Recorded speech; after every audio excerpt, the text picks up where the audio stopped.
A martini, shaken, not stirred.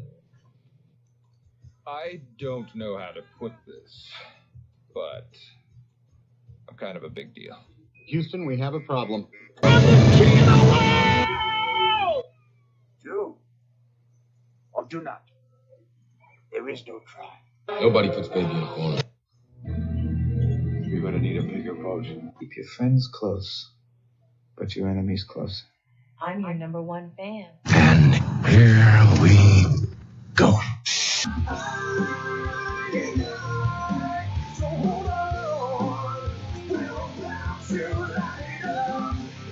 What's up, film fans? Welcome to this week's bonus episode. Welcome to the Cine-Men Movie Podcast. I am your host, Juan, and I am joined... Ed? Hey, what's up, folks? What's up, guys? Another week, another bonus episode, and we continue to talk Friday the 13th. Today we talk Friday the 13th, Part 3. Ed, how you been doing? Not too shabby. Just kind of going with the flow, doing my thing. It's been a pretty fun week. We're only 3 movies in so far. Friday the 13th has been A little bit of a different ride. It's a roller coaster so far. So far. At least with 1, 2, and now 3. Yeah. I am excited for the next few weeks to come because now we're getting deep into some of the iconic ones. The classic scenes, the scores, the imagery. Even the masks. The mask gets introduced in this movie in Part 3.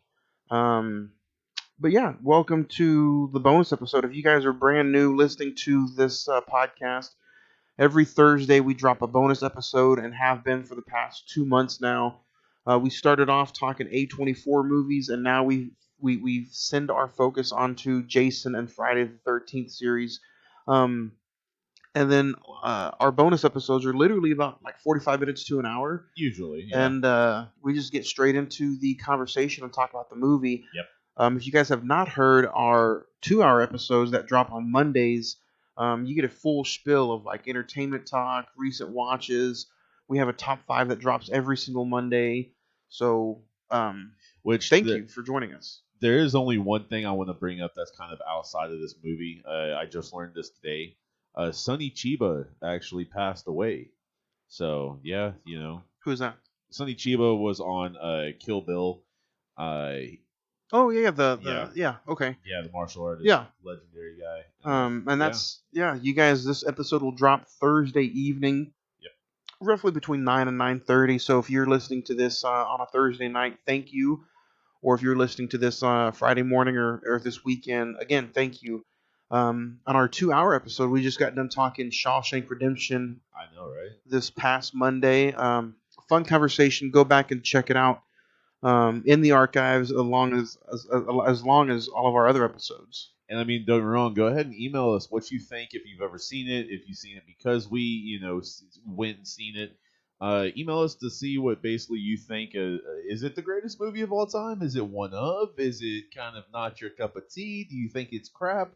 What do you think? Let us know on basically this weekend and Monday we might throw you out there. So yeah, send us that email cinemen921@gmail.com.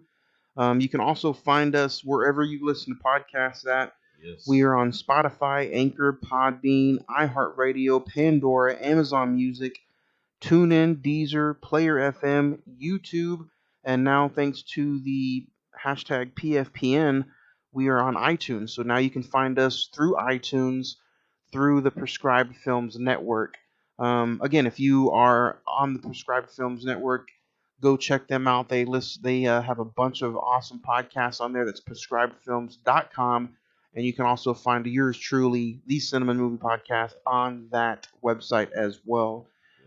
Including, we are also on social media everywhere. We have giveaways, so keep an eye out for that. Facebook.com/the Cine-Men Movie Podcast, or just Facebook search the Cine-Men Movie Podcast. We pop right up. Yep. We're also on the Instagram. You can find and follow all of my recent watches on the Instagram page. One word, Cine-Men Movie Podcast. And then the Twitter is at Cine-Men405.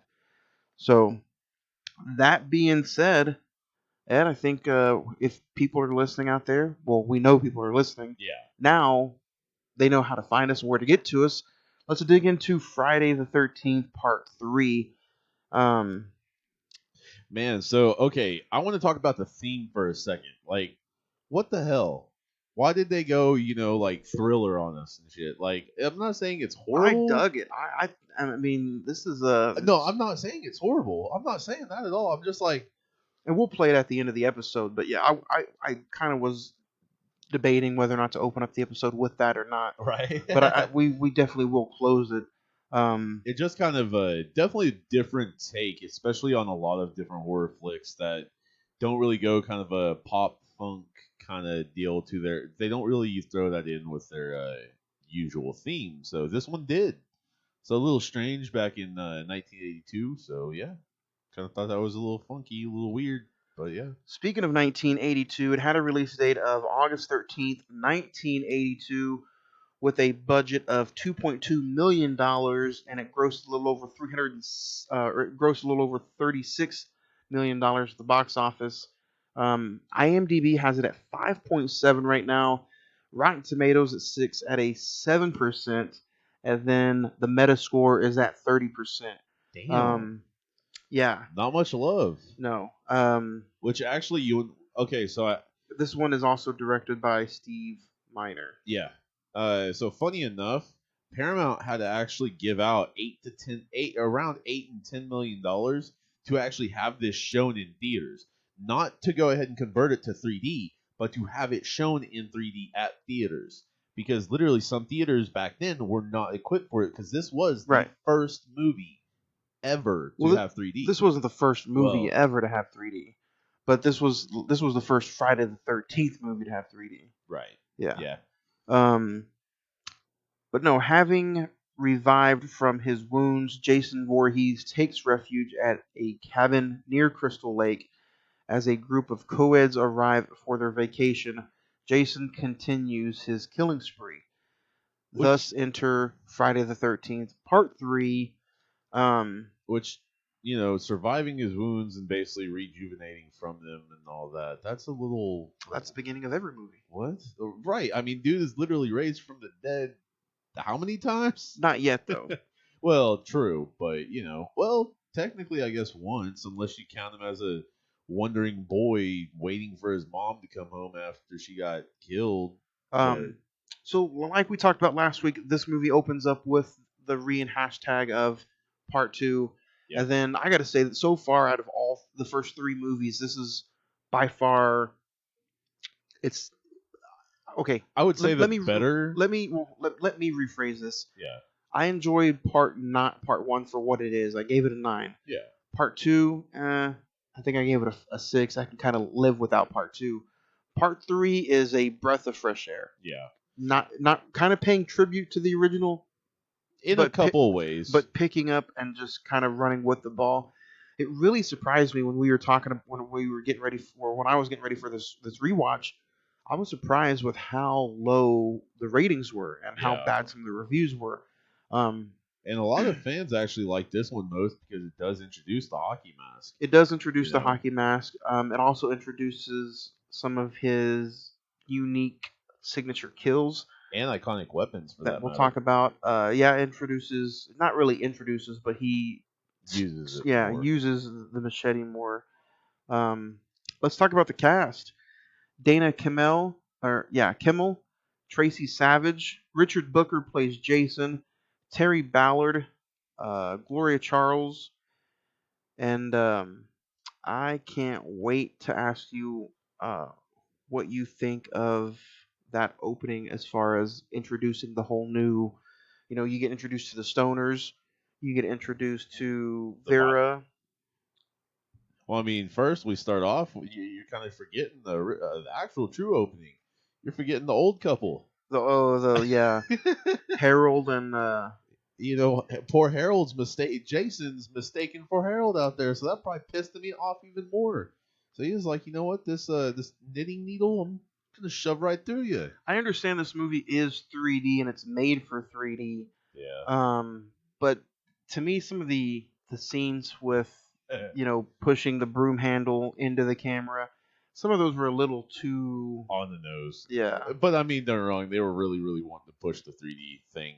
They were really wanting to use what they were paying for. I mean, honestly, and I mean, they're wrong. I think that's part of the reason why Paramount was like, all right, to a point, shoving out, somewhere in between $8 and $10 million to kind of hype this movie up and kind of make people or let people view it in its true fashion that they wanted it to be viewed in. So, I mean, I guess if you're going to do all this crud, then you might as well, make it to where people can. So, yeah. What did you think of the first two kills with the couple just going off and getting away with their, getting it? Oh, I mean, it's always kind of fair Jason fashion that has come to be known today, at least. Your favorite character in this was Shelley, wasn't it? Oh my, come on. Not really, to be honest. I mean, played by Larry Zerner, who is now a lawyer, by the way. Oh, damn. He never acted in anything else after this. Damn. Yeah. I mean, he's kind of funny. There were some times where he's annoying, but there were some times where he actually was kind of funny and all that. Yeah, no. Did you enjoy his multiple times of crying wolf? And I have that in my notes. I'm like, even though I had seen this movie a dozen times, I realized that it's eventually going to catch up with him. Yeah. And he's gonna cry wolf so many times, and then. Yeah, I mean that's reality right there. Yeah. That's reality. And then I forget what her name was, but Chris, she goes ahead and doesn't even believe him. She's the one that had, and she's the one, played by Dana Kimmel. Yeah. She's the one that ends up having the flashbacks because she's had something traumatizing happen to her before. Okay. Right? Yeah. She has the flashbacks, and she's later on in the movie. I guess she was alone or hanging out in the woods with somebody, and she got caught by herself. And at the time, she didn't realize it was Jason, but this creepy, disfigured character kind of was stalking her. Yeah. She got away, but that's why throughout the whole movie and in the beginning, she's kind of leery of going back to the woods. Yeah, because she said that she kept trying to run away, and basically she blacked out from it, and she doesn't remember how she actually got away and all that. And she's the one that has the relationship with Chris, right? Yes. Or not Chris, but Rick. Yeah, Rick the stoner. No, he's not really a stoner. He's the mature looking. He's the mature looking guy. Yeah. The one that kind of, if this was a camp counselor thing, he's the camp counselor looking guy. Yes. The stoner couple. You're talking about old Cheech and Mrs. Charn. Oh yeah. Well, it'd be weird if it was Mrs. Charn, but who is it? It's Debbie. Yeah. Yeah, Debbie as well as. Let's see. So Debbie and Chuck are. I can't talk. I'm having a stroke. Debbie and Chuck are the stoners, right? Yes. Yeah, they are the stoner couple.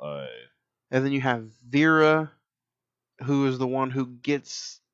Later on, she gets the kill with. She's Jason's first kill after he puts on the mask, correct? Vera is the one who gets the the arrow in the eye. Yes.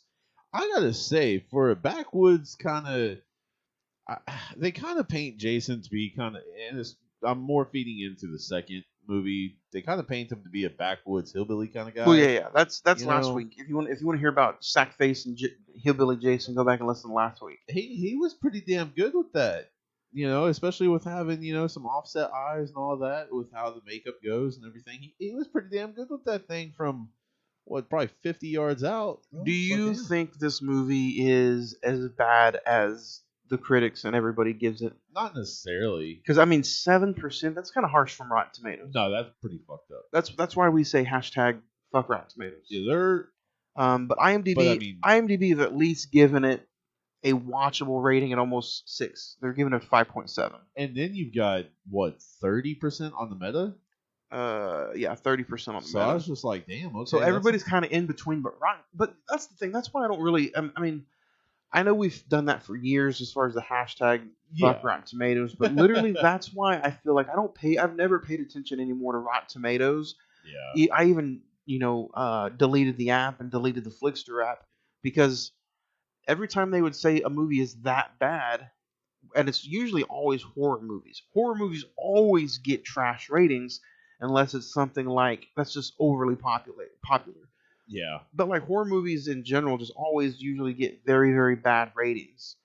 And I stick to IMDb. I stick to just word of mouth. And I mean, honestly, kind of like what we've said as well for years, go in with an open mind. Get your own opinion. You know, if you're interested in it, screw what people are thinking. Screw what people say about it.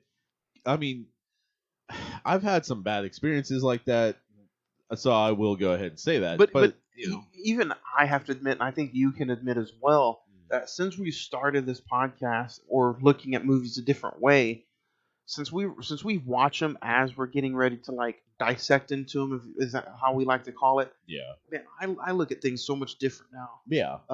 Even if it's something that I really truly hated back in the day, we talked about this I think on the Shawshank Redemption episode. Yeah. To where have you guys ever went in and or you asked me? Yeah, on the specifically, yeah, I did. You asked. Go ahead and ask that again. Basically, have you ever hated a movie at one point and then fell in love with it, or loved a movie at one point and then strictly hated it the next time you watched it? Well, I have really, really liked a movie, and then the second or third time I've watched it, I'm like, it's okay. Or even as, time goes on, liked the movie, and then as you grew, like, just fell completely head over heels in love with it. Like, I've never really liked a movie and then turned around and just hated it.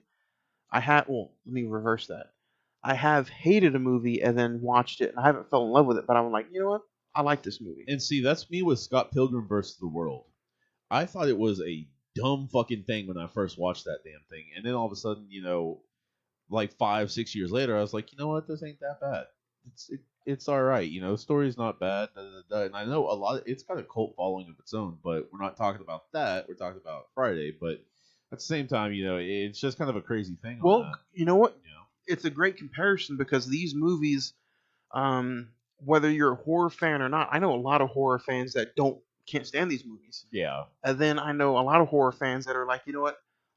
You have to respect what this franchise has done for the genre of horror. Like, these are some of the roots. Yeah, but it's also like, I mean, you can sit back and look at it. And like I was looking at it at the end today when Chris was going towards Jason with the knife. Yeah. And he's backing up, and she stabs his hand at first. Yeah.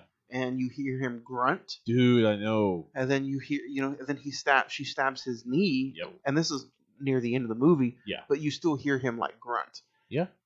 Rewatching these movies, that's the small things that I'm just like, you know what? That's pretty cool. I mean, don't get me wrong. You don't catch that when you're watching it for the first few times. No, well, I mean, you don't pay attention to it at all, really. You don't think about that because you're just like, oh, dude got stabbed. Okay, yeah, dude got stabbed. Like, I mean, the knife she had was like a 7-inch knife, so understandable. But at the same time, in later iterations, he takes a freaking machete to the shoulder, and it's just like, okay, that ain't shit. It's like a cotton swab being thrown at him, like nothing. And we'll talk about it a little bit later on through the next few weeks as we dig deeper into the movies. I want to ask this question early though, and if you guys out there want to, answer it, email me, and we can talk about it. The one thing I don't enjoy about Jason is throughout the films as the franchise goes on, he's more of a unnatural, supernatural, zombie-like character. I don't necessarily like that. I like the idea of thinking that he's just a big, crazed-up psycho killer. Let me know what you guys think. If you guys enjoy him, as the films progress, he becomes more supernatural and powered by something more. Do you guys like that, or do you guys kind of like the early stages of Jason where you think he's just a big burly dude that stayed out in the woods and waited until people fucked with his territory? Let us know. If you want to watch Friday the 13th Part 3, you can find it on the premium subscription through Hulu, which is through YouTube TV. It's through the Stars subscription. So if you have the Stars app, you can get it there. You can also get they just released a new Friday the 13th box set. You can get it anywhere where you get physical media. There's also a box set at CDR. And actually, I think you can actually do through the Stars app with Amazon for like the next week or something, I think. But yeah. But the other thing that's pretty cool that we're reviewing the Scream Factory box set. So it's on all of our social media accounts. Go check it out. It's even in the movie posters that it's in the posters that we're putting up on Spotify and all the other podcast streaming Services apps. that we give. So yeah, let's keep talking about it, man. This is the third installment. At some point, did it feel like it was calling way back to the original? I like how it kind of 1, 2, and 3 go so good together. That's what I like about the first 3 at least. Oh no, it's not even a subtle thing. It's a very on the nose because you've got to look at a few of the kills for that matter. He kind of roughly goes in with itself because let's see, I think it was Debbie maybe that got the. Was it Debbie that got the machete through the sternum, through the chest? Debbie. Or was it Vera? No, it wasn't Vera. We just talked about Vera. Debbie is the one I believe who. Yeah, you're right. Because Vera is the one who got the arrow through the eye. Yeah, and then the stoner chick got the hot fire poker. Right. So you're right. With Debbie, her death is basically extremely on the nose to the first movie. She's the one who because she got the Kevin Bacon death. Yes. On top of that, if you looked at the magazine, it was Fangoria, as well as when it was dripping blood onto it, there was an article that she was reading about Tom Savini. Oh, that's funny. And I mean they're wrong with the original makeup artist. Exactly. Yeah. So I mean that was way too on the nose for that. Like they literally paid homage to the dude by doing all that stuff in her death specifically. And then she looks up right before she dies. She looks up and sees, old boy that thought basically his hands were for walking, not his feet. I didn't enjoy him at all in this movie. He's probably the only one that I didn't enjoy. Well, I mean, you've got some of those characters that just, over the top or just stupidity or anything like that. But I do want to say some of my most favorite scenes of this film and that are most memorable are the ones with the bikers. Yeah. The convenience store scene, and then even, when the two get killed, the girl and then the white dude get killed by Jason. Hey, he kept that cigarette in his mouth, man. Yeah. I mean, I thought those were some fun scenes. It added a little more depth to it, just because you weren't just watching teenagers go out, get high, have sex, get drunk, have sex again, and all that kind of shit. Well, let's talk about that, because sometimes some of these Friday 13th movies can kind of have some softcore scenes in them. That's why several of them have almost been X-rated, and not even just for that though. It's more for the blood. Yeah. Funny enough. But I kind of appreciate that in this one. There's not really any heavy nudity in this one. Not really. I think Debbie was There's no topless scenes. Well, I mean, she was like the closest. Yeah. But I mean, other than that, not really. Yeah. So this movie sells you on its story, its gore, and some of the unique kills, and then just Jason getting his mask. Yeah. And I find that funny enough that you don't really see his face until the very end. You see his face in the flashback scene. Right. Because there's 3 different versions of him in this one. There's the one with the mask, there's the flashback scene Jason, and then at the end there's the one where he takes off the mask and does the kind of like weird stalker looking down. Like he's winking at you. Yeah. Here I come, baby. Like, hey, what's up, girl? Yeah. So that's kind of, you get 3 different versions of Jason in this one. So the first thing that I noticed when the mask came off is I'm sitting there thinking, I'm like, man, not only he still looks uglier as shit in this movie, but you notice I've noticed if I'm Jason in any of these movies, you know the last place that I'd want to be? Where's that? Is a lake. I wouldn't want to be. Dude. They talk about it. Hold on. They talk about it in Freddy vs. Jason. Yeah, 100%. But that's like his phobia, right? But I was thinking about that today. I'm like, I wouldn't want to be anywhere near water because could have drowned. Oh goodness.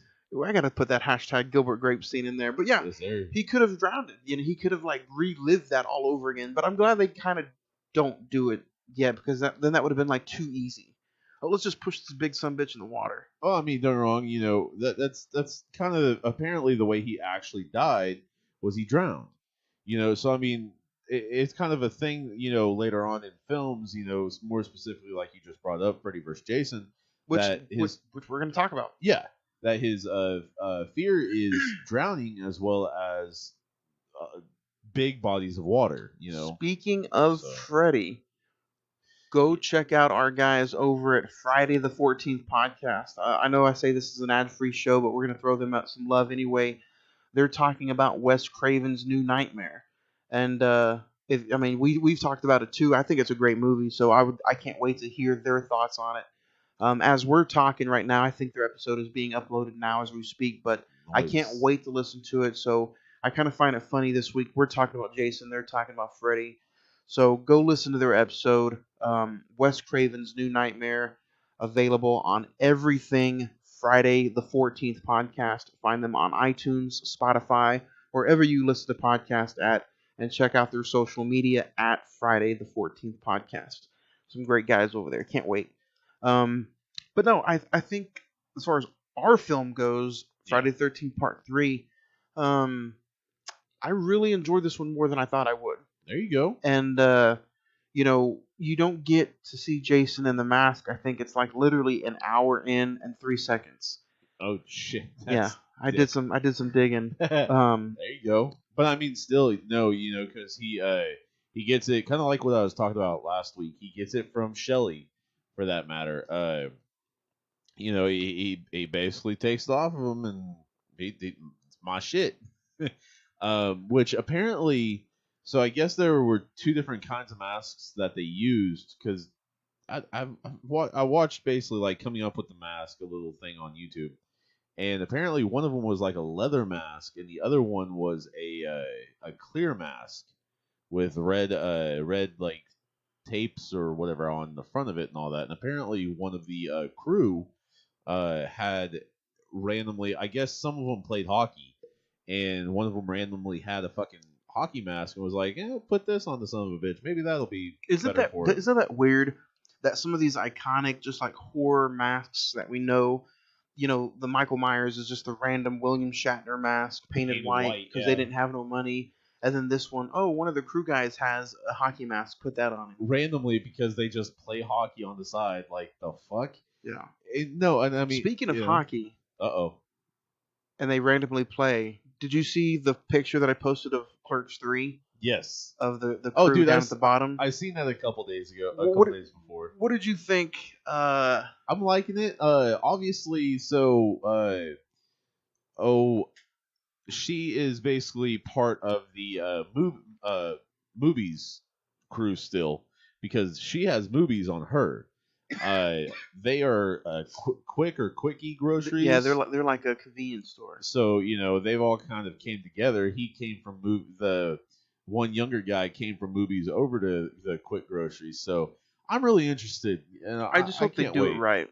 Yeah, and I agree. More like the first, not the second. Because the second wasn't bad on some points, but I think they just really need to throw it back to the original. Yeah, and I mean, hopefully that's more like what they do. Maybe a little bit of interaction in the movies and all that with Jay, maybe Silent Bob as well, and go from there. But I mean, yeah, mostly like it was just the stupid ass hilarity of the convenience store life. And I mean, they're wrong. So more Friday the 13th talk. Do you think it would have been cool to see like a prequel at some point in this franchise? Because you don't really get that in any of these movies. You get flashbacks.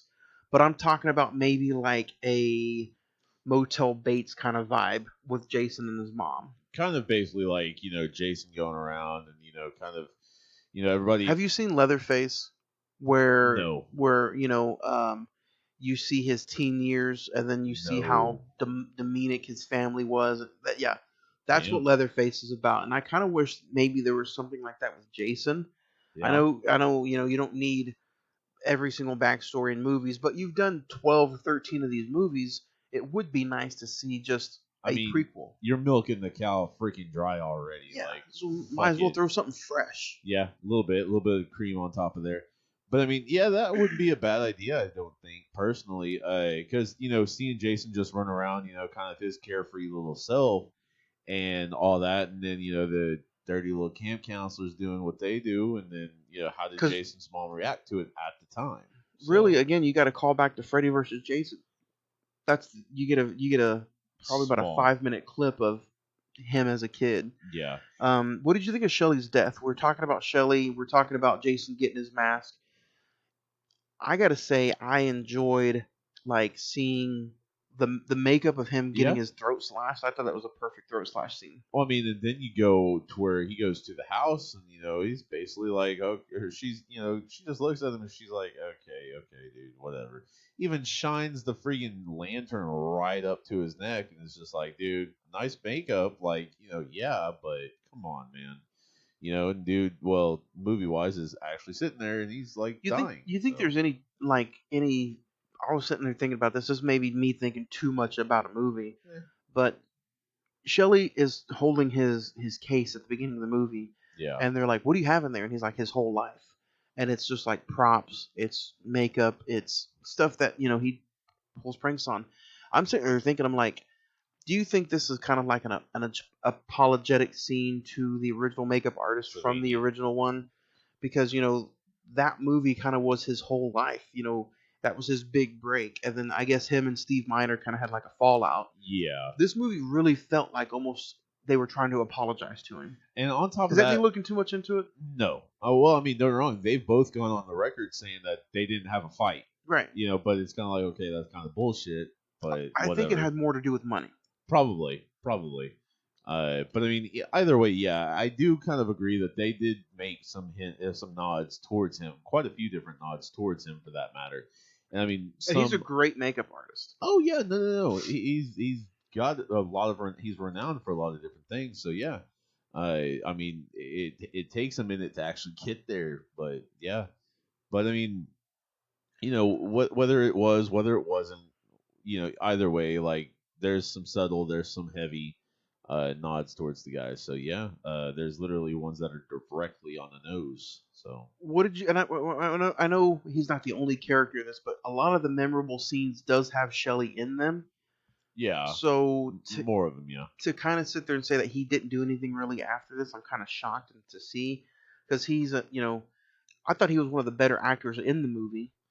I mean, honestly, he was better in his role, definitely. It took me a minute to kind of grow to the character, but the more and more I've seen this throughout the years, he's definitely he's a memorable character. You're right. Especially with the convenience store scene where they run over the bikes, yeah, and he's so proud of himself, and then they end up, they get caught eventually. Yeah. And I mean, don't get me wrong, the bikers siphoned their gas for a second. Because they were originally trying to just burn the barn down, weren't they? Or were they just trying to take gas out of their thing? I think just take gas, but yeah. I thought they were originally trying to burn the barn down. Shit, maybe. But I mean, well, then again, with a bike, you get practically 100 miles to the gallon. So yeah, in all reality. But the bikers added an extra depth to the whole entire movie, because it was kind of an outside, the teens camp counselors, or whatever you want to call them, basically, those are the usual bait, I guess, or the usual mice in this film, for that matter, to where now you've got some different prey, for that matter. So it's kind of cool just to see the difference in the three, for that matter, the addition of the three into the movie. So yeah, but hell, I mean, kind of raised the body count or whatever up to 12. So that was cool. It almost seems like more kills are happening as the movies go on. Yeah. Yeah. But so okay, because you had 10 in the first, 9 in the second, and then 12 in this one, Dirty Dozen, kind of thing. And it, if I'm not mistaken, in the original trailer, didn't it kind of show most of it anyways? In part 2. Okay, so it was just part 2. Yeah, part 2, it says the body count gets higher. Yeah. And then it starts showing all the kills in the trailer. And I mean, that one, I was just kind of are you serious? Why? To where, when, I mean, don't get me wrong, that's what kind of what a lot of movies mess up about now, especially like horror films or superhero films nowadays, even like Fast and the Furious messes up because like Han, like don't get me wrong, I know we're going a little off subject, but like Han and Jacob, they could have been kept in the dark. You know what I mean? For some of the I don't know, newer age horror films, it seems like all the stuff that, all the scarier stuff gets put in the damn trailers. Or comedy, half the good jokes get put in the trailers. And it's just like, dude, you're screwing yourself right then and there. Because then, or like I love the Thor's eye patch kind of thing, to where the trailer has something that is never in the movie. And it's just like, okay, where the fuck was that from? Yeah, I would rather have that because a lot of the stuff you get in the trailer is from deleted scenes anyway. Right. But so going back to the biker kills, yeah, the body count seems a little higher. Which I will say on the biker kills, I don't understand how how he did not actually see her hanging there, because he literally comes in from behind her or the side of her. And just like looks back and is like, "Oh no!" and then gets stabbed. Like the fuck? You're able to keep your damn cigarette. I did see in the special features that this one was the original idea for Friday the 13th Part 3 was supposed to bring Amy Steele back. Yes. And she like is in a insane asylum, and Jason is like stalking her in the insane asylum. I don't know. That is actually pretty cool, but I think they were like, it sounds too much like Halloween 2. And that's what I was just about to touch on. I was like, yeah, that kind of sounds familiar. Because they do that in Halloween 2. Even Friday 3. Freddy 3. Yep. They're in a crazy house. Yep. So I'm like, maybe not. But I feel like they went the better decision. Yeah, me too. Honestly. Even though so far we're in 3 movies and they have not yet originally gone back to the original Camp Crystal Lake. True. So I think it'll be fun. I think it's either part 4 or 5 that brings back the original Camp Crystal Lake because they put a different sign over it. And then later on the sign gets like torn down or something. It's Camp Crystal Lake. So I think it's either 4 or 5. Well, actually, did you know what they called this during production? So a lot of movies will go ahead and call it like A New Hope was called Blue Heaven or something like that.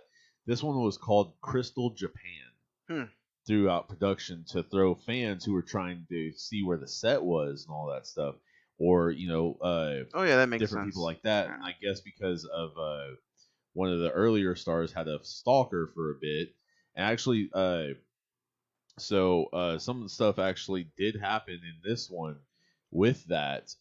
So if I'm not mistaken, the girl who plays Dana Kimmel actually kept getting calls from somebody, older guy basically, as well as she kept seeing someone in the forest throughout production. And once production ended, never got any more calls, never heard or seen anybody again in the forest or around anywhere. So this movie sets at an hour and 38 minutes. I think these movies are perfect the way they are. An hour and 20 to an hour and 40 minutes. I think you don't need to go anything over that. I think it's just perfect runtime. But yeah, so far we have not yet gone back to Camp Crystal Lake. I think it's coming though in 4 or 5. I can't remember. Right. We'll talk about it next week. Well, maybe not.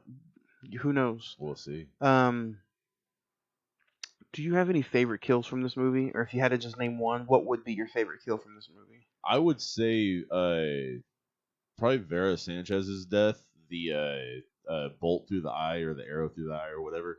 I mean, you could it was cheesy and all that, but it wasn't as bad. It wasn't as bad as the eye pop or the head crushing scene. Oh my god! Because like that, I can Rick's death. Yeah, I can kind of understand that because they were wanting to do the 3D effect and all that, the eye popping out. I understand that too, but not only did it look cheesy, but it was just you could kind of see some of the visual, like the string pulling the eye and all that, or that what was it that it was on. Yeah. And that 100%, That was a little out there. Yeah, that was a little too fake. Now the body looked good after she found him. Yeah. He looked good after, the head squash, but that whole that was during was but the bolt killer, arrow killer, whatever have you. Because I mean, on top of that, like so your favorite kill is Vera? Yeah, she seems so like ditzy from that. Like I don't know who the hell she thought that was. Because she's like, oh, I've got your wallet, and all of that from the water, and then she's like, wait, who are like? It reminded me of that one kid from the little funny commercial, but like, who are you? Like, oh my god, this is how people get killed. Really, come on now. My favorite kill is gonna be Debbie. Yeah. That one was not only I mean, it wasn't original, but right. Just the way it was set up, I'm like, I really enjoyed that. It was a little different, Plus, definitely a different person doing it for that matter. So I gotta ask you this: Crazy Ralph isn't in this movie, correct. But at the beginning of the movie, there is some weird homeless guy laying in the middle of the road, and they're like, "Don't touch him, you don't know where he's been." And then he has like an eyeball that like he pulled out, and he starts dangling it. What did you think of that scene? I mean, strange. Just really strange because it was just like, okay, I felt like it was not needed. Right, like, I mean, I kind of get the gratuitous older couple and all that, kind of the tune-up game, if you will, from taking that from college football, but tune-up kills, but yeah, that was kind of just like, who thought of this? Why? So, do you have any favorite scenes from this particular movie, or just maybe one favorite at least? Probably the overall biker's death scene or whatever have you, or the two and then the one getting his ass kicked. Though I thought that was a nice like subplot or whatever have you, because it was just nice to get a little bit of extra added depth from a different set of characters outside of the camp for that matter. So that was kind of a cool thing. So yeah. I'm probably gonna say my favorite scene would be the Debbie kill, or it would probably be the time that you finally see Jason kill Shelly, and then he walks out with the mask. It's fun. And then in that same scene, he turns after he kills Vera. Yeah. And he looks up at the light. Yeah. And just the way he's looking at the light, knowing somebody's in there with that mask on, it's just, I kind of got chills watching it, and I kind of get chills thinking about it. And, talking about it now, it's just like, man, people talk about how iconic some of those other scenes are, like the Jaws, the song and the shark and Jaws, or Luke Skywalker looking at the two moons in Star Wars. But people really don't appreciate some of these Friday the 13th movies. If you're a film fan in general, I think you have to somewhat appreciate that scene or this movie in particular. It's just that mask and that person. I feel this might be way out of line, but I feel like you could put that character up there with Darth Vader, and maybe neck and neck. People may not know what the name of the movie is, but you put that mask up there, and people are like, "That's Jason." Well, I mean, yeah, and people associate the old school hockey mask like that more with Jason than anything, for that matter. Just like you see that they haven't won masks like that on the hockey rink in 50 years. At least long time. At least 30 that I know of for sure. But yeah, it's been. Well, bro, you got to look at it now. 30 years ago was 1990. Well, trust me, I know. So I'm 91. So I'm thinking So I mean, don't get me wrong, 40, 50 years. Most of it's a cage now, and some of them they all paint whatever have you on them. So I mean, they'll got to be 70s or 60s maybe somewhere, that they wore those. Probably around there. Yeah, we'll go back and check it out. But yeah, I gotta say that scene right there where he turns and looks is probably my favorite scene. I was about to say it kind of humanizes him to a point. Yeah, to a point at least. At least making because if I'm not mistaken, you were the one who brought it up last what's up episode, kind of saying that he is decomposing, of course, throughout the years, and it's like a spell is basically put on him, and he decomposes over the times and all that stuff. Because literally, you see the fresh kid, and then all of a sudden you go from that, and you see the what is it? He gets more and more zombie-like. Yeah, and I mean that's the thing. It's kind of like that throughout the entirety of the entire film. But yeah, it's kind of just Well, you cool don't to see that. You don't see any decomposing in this movie. No, and that don't get me wrong. The nearest thing would be the axe hit that he takes. But I mean, other than that, no. I don't think you start to see any of that until like 5 or 6. And I think more 6 than anything because we'll get into it. We didn't talk about it at the beginning of the episode like we always do. But was this your first time watch in how many years? Honestly, I'll tell you, I don't remember. Is it going to be like that for the rest, you think? Not all of them, no. Most of them, but like 3 or 4 of them, it's only been like 3 to 5 years. Like Takes Manhattan, I think, has been 3 years. Let's see. So, yeah. Star rating before we get out of here. Honestly, I've got to say, I think a 7. I think a strong 7 on this one. Points taken off for some of the cheesy looking stuff and a little bit too much gratuitous 3D crap like the yo-yo or whatever. Oh yeah, the yo seems funny. But I mean, other than unnecessary stuff like that, or even the dude laying in the middle of the road with the eyeball, like some of that stuff was unnecessary. But that's the only reason I take off points. I like cheesy. I like cheesy so much. I'm going to give this movie an 8. I think this is clearly, so far out of the first 3, this is the best one with Jason. And then I think this is, depending on what day you ask me, this could be a 9 and this could be just as good as the original. I'm going to give this movie an 8. I like the cheesiness. I love the score. I love the theme song. You get Jason's mask. You get just some original kills. And then I think this is, so far out of the first 3 movies, even though the first one had Kevin Bacon in it, this is the best surrounding cast, I would ask, in this movie compared to the other 2. That's just me. I'm giving this an 8. But let us know what you guys think. Do you guys enjoy Friday the 13th Part 3? If so, let us know at the email box, cinemen921@gmail.com. That spells out cinemen921@gmail.com.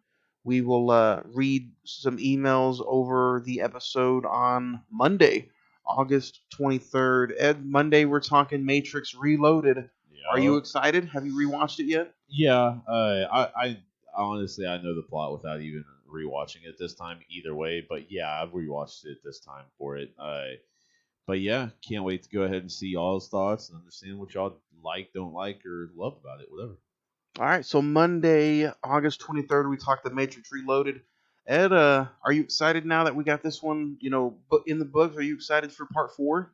Yeah, so far. I mean, honestly, I cannot remember the last time I've seen Part 4. That's fine. We're going to watch it this week, and we're going to talk about it next week right here on this bonus edition of the Cine-Men Movie Podcast that'll drop next Thursday, August 26th.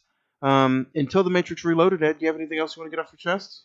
No, I mean, honestly, just kind of fun going through this entire series, kind of, being able to put a stamp on, 2021 was when I got to see all of them again. So yeah, looking forward to the next one and the next one and the next one. So yeah, this is Ed saying I'll see you on the silver screen.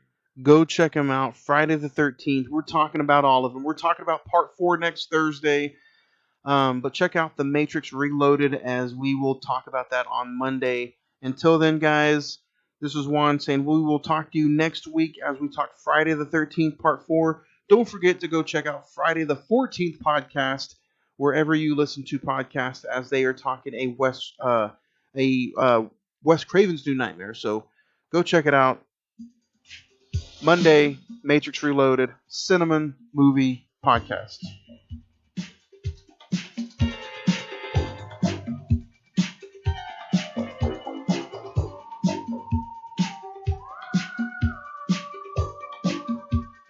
Could have drowned it.